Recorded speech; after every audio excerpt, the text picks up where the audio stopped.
Yeah, I'm gonna need to fix that. All right, so I just picked up this box truck for my business about 2 weeks ago. Had one of my newer drivers driving it, and he caught the side of our dumpster with it and tore right through the sidewall. But what we're going to do is we are going to do an aluminum patch over this, riveted onto the wall, and then we're going to seal it up and weather, protect it from the weather. And I'm going to kind of walk you through those steps.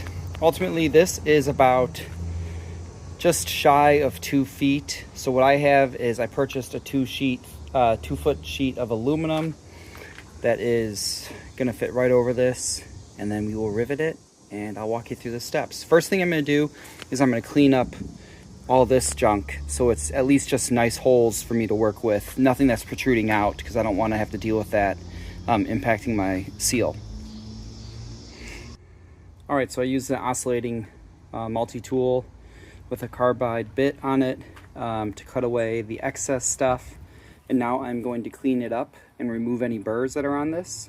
I have removed anything that would have been sticking out to prevent my aluminum sheet from sitting flat on this. And thankfully, Home Depot only sold 2-foot aluminum sheets for me, and that fits perfectly over this. I'm going to zoom out a little bit. That fits perfectly over this. So what I'm going to do now is I'm going to use some tin snips, and I'm going to round the corners on this to make sure we don't have any issues that things might catch or peel off once I've got a final finished product on here. So we're going to round the corners about a 1/2 inch radius on these, or whatever I guess I end up doing, but that's what we're going to do. All right, and that's what it looks like now. Okay, so now what I'm going to do is I have just placed this over the area, and I am going to hold it in place with tape temporarily. I thought I bought painter's tape, but it's blue duct tape, so we're gonna just deal with it. I don't know why they sell blue duct tape in the painter's aisle, but I am going to now trace around this with a permanent marker, just so I kind of have a general sense as to where this is all going. I'm also going to write top on this, just so that I know what side is what I've worked off of and my reference points and everything else. All right, now with that done, I'm going to remove it. We see we got a reference point, so I'm not too worried about having this permanent marker on here. As you can see, first off, the truck has already got dings and scratches around the place, but I'm actually going to do some painting at the end of this on this area, just to protect everything a little bit more and to get rid of the bare aluminum look.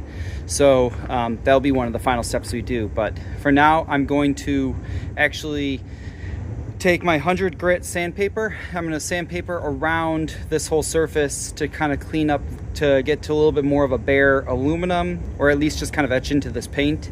So that way, when I do the weather protection and the sealants on this, I'm going to not have any issues with that. So actually what we're going to do is we're going to do flashing tape on the inside right here, and then we're going to do a bead of caulk around the exterior. And I just want to make sure everything's nice and clean and ready for that. So that's what we're going to do right now. All right, here it is sanded with the 100 grit sanding paper. Not the prettiest sand job. You can still see some of my marker, which was what I kind of intended to do. I wanted to make sure that I could still line everything back up. I went a little bit beyond the marker just to help with the caulking and the painting at the end. But this is going to be good for my job. I've already cleaned it with some rubbing alcohol. You should do the same if you're tackling this project. All right, and I should mention that we're going to want to do some scuffing on the back side of this also to help with the adhesion of the tape that we're going to apply to this. All right, and you can see it is all scuffed up and ready for the sealant when we get to that point.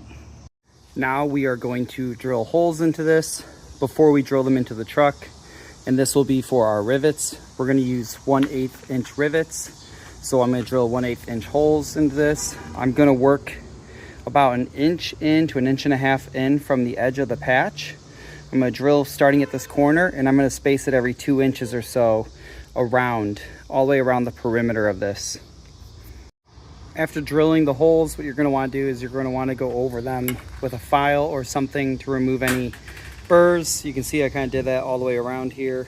Again, not worried about the scuffing on this. This is the front side that's going to be facing out. I am going to paint over this, so I'm not too worried about this. I drilled from the other side, from the back side up, which kind of brought the burrs out to the front, and then I just cleaned them off.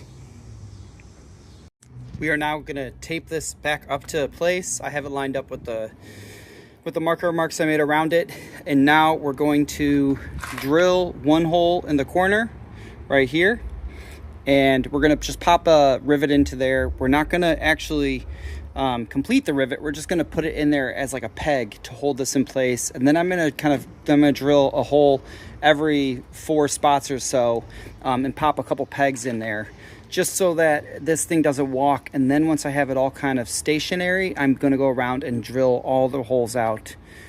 And we're not riveting at this point. We're going to do that later. But before we do the riveting, we want the holes tapped, and then we're going to have to put the flashing tape on the inside before we go forward with actually riveting this. This is what I mean by putting pegs every 5 or so.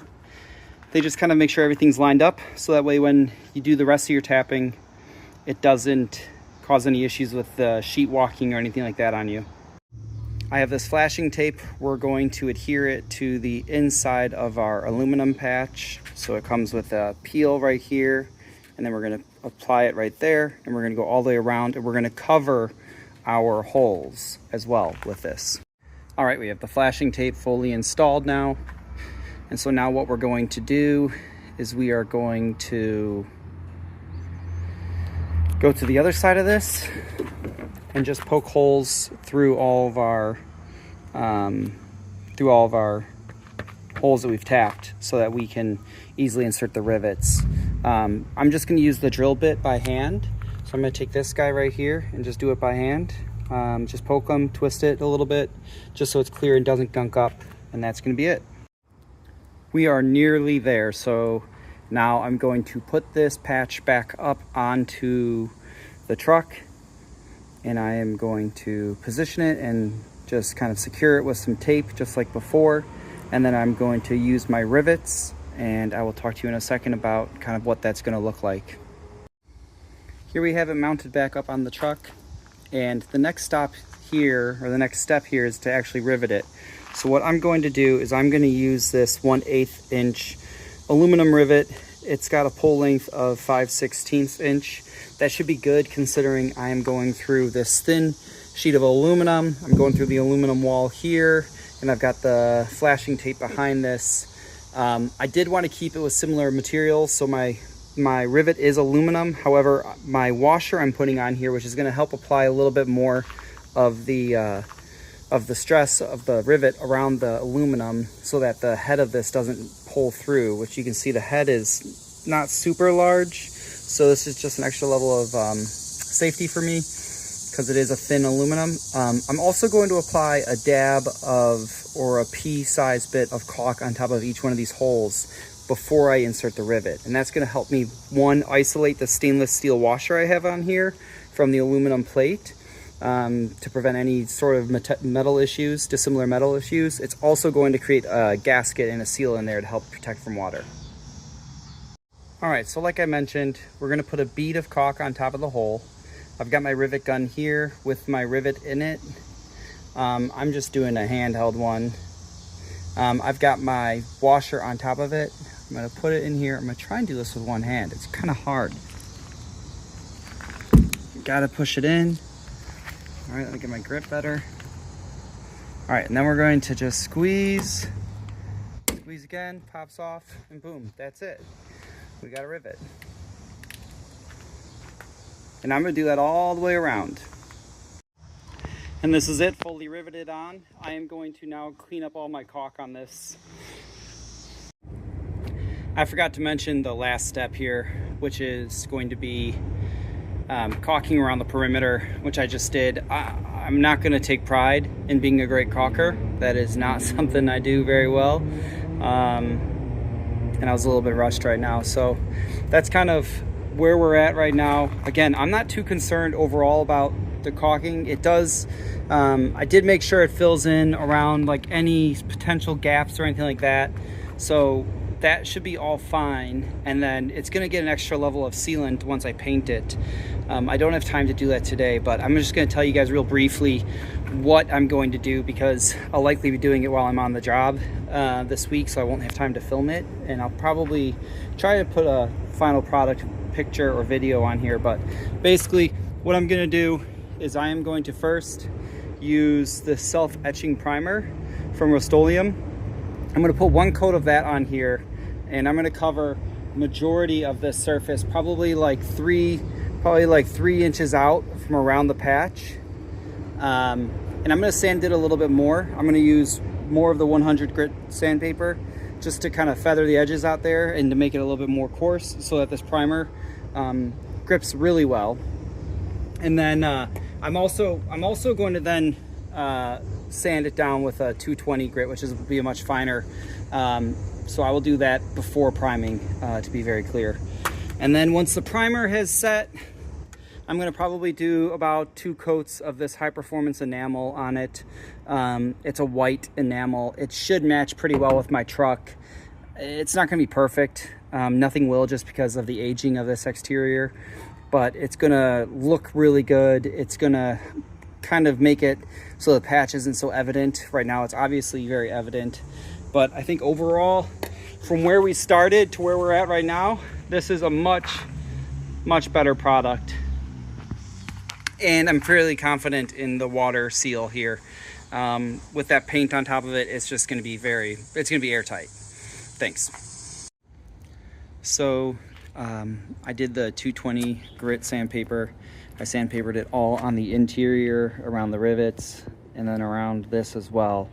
And then this is the primer, the self-etching primer that I put on there.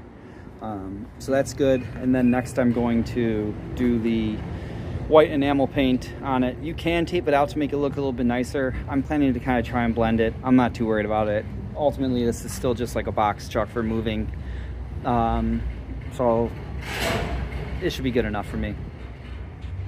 And this is the final product. I did one more coat of the